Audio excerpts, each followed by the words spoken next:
4 বছরের সম্পর্ক ভেঙে সে বিয়ে করে সংসার করছে, তাও 1 বছর হয়ে গেছে। আর আমি জানিই না, আমি তার অপেক্ষায় আছি কবে সে আমাকে বিয়ে করবে। 2017 সালের দিকে যখন আমি ফেসবুক চালাতাম, তখন হঠাৎই দেখতাম একটা ছেলে রোজ স্যাড স্টোরি দেয়। লেখাগুলো পড়ে আমার এত কষ্ট লাগতো। আমি মনে মনে ভাবতাম, একটা মানুষ এত দুঃখে এত কষ্টে কিভাবে থাকতে পারে। তাই একদিন নিজে থেকেই ছেলেটাকে নক দেই, জিজ্ঞেস করি কি হয়েছে, কি সমস্যা আপনার। ছেলেটা আমাকে বলে কোনো সমস্যা নেই। তারপরে থেকে সেই আমাকে নক দিত, আমি আর কখনো তাকে নক দেইনি। কথা বলতে বলতে একটা সময় পর আমাদের মধ্যে খুব ভালো একটা সম্পর্ক হয়ে যায়।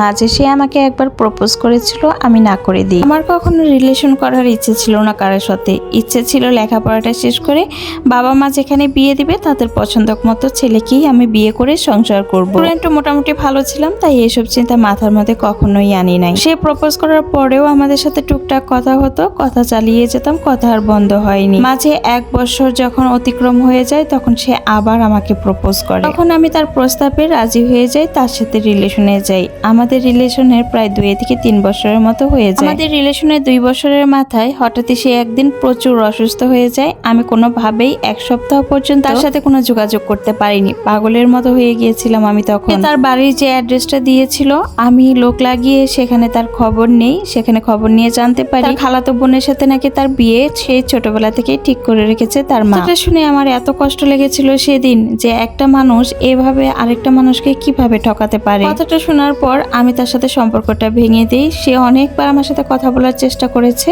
কিন্তু আমি তার সাথে আর কখনোই কথা বলিনি, যোগাযোগ করিনি। কাছ থেকে মুভ অন করতেও আমার অনেকটা সময় লেগে যায়, কিন্তু আমি কাউকে কখনো বুঝতে দেইনি যে আমার ভিতরে কি চলছে। আমি আমার লেখাপড়াটা ঠিক মতো চালিয়ে যাই। মাঝে হঠাৎ করেই নাকি তার মা একদিন অসুস্থ হয়ে যায়। ডাক্তার দেখানোর পরে বলে যে তার ক্যান্সার হয়েছে, তাও আবার লাস্ট স্টেজ। তার মা 6 মাসের মতো সার্ভাইভ করেছিল। তারপর তার মাও মারা যায়। তার মা মারা যাওয়ার পর তার যে খালাতো বোনের সাথে তার বিয়ে ঠিক হয়েছিল, তারও অন্য জায়গায় বিয়ে হয়ে যায়, কারণ সে তখন প্রতিষ্ঠিত ছিল না। সে আমার নাম্বার জোগাড় করে কিভাবে আমার সাথে যোগাযোগ করে বলতে পারবো না, আমাকে নাকি অনেক খোঁজাখুঁজি করেছে আমার সাথে রিলেশনে ব্যাক করার জন্য। তার মায়ের খবরটা শুনে অনেক কষ্ট পেয়েছিলাম। বাবা ছিল না, ভাই বোন নেই, একটা মাত্র মা ছিল, সেটাও দুনিয়া থেকে চলে গেছে। খুব খারাপ লাগছিল তার জন্য। ইগনোর করতে পারছিলাম না, নাকি মনের ভিতরে এখনো ভালোবাসা ছিল সেটাও বুঝতে পারতেছিলাম না। কান্নাকাটি করে অনেক রিকোয়েস্ট করে আমার সাথে রিলেশনে ব্যাক করার জন্য। তখন আমার মনে হয়েছিল একটা মানুষকে তো আরেকটা সুযোগ দেওয়াই যায়, থাক না আরেকটা সুযোগ দিয়েই দেখি। আমি আবার তার সাথে রিলেশনটা কন্টিনিউ করি, কিন্তু তখন তাকে আমি বলি,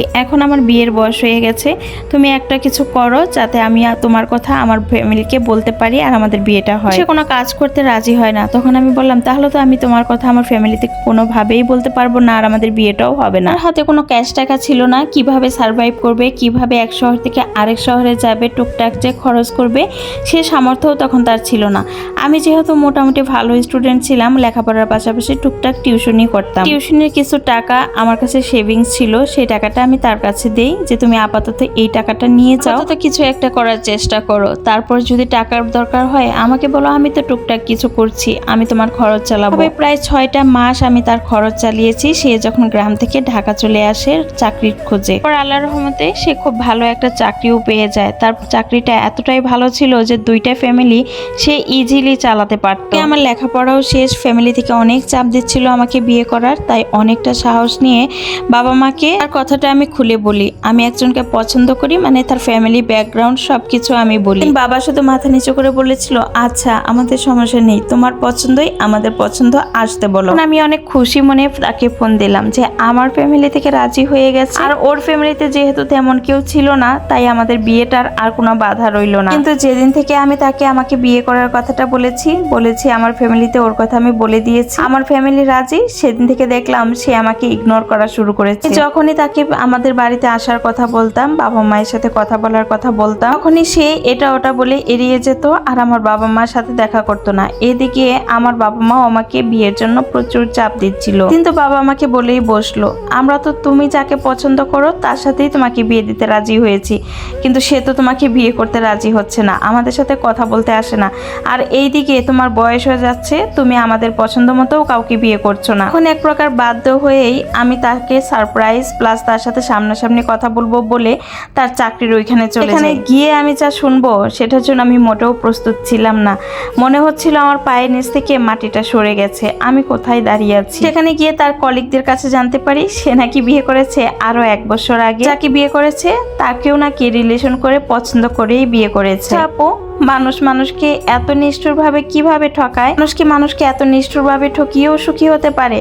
আপু, তুমি আমার এই স্টোরিটা একটু শেয়ার করো, যাতে আমার মতো করে কেউ কোনোদিন কাউকে ভালো না বাসে। আর এই কথাগুলো শুনে যেন অন্যান্য আপুরা একটু হলেও সতর্ক হতে পারে যে সবার আগে নিজেকে ভালোবাসতে হয়, নিজের পরিবারকে ভালোবাসতে হয়, তারপরে অন্য কাউকে ভালোবাসতে হয়। এর থেকে বেশি কখনোই কাউকে ভালোবাসা উচিত না আপু, তাহলে তাকে চরমভাবে এইভাবে ঠকে যেতে হয়।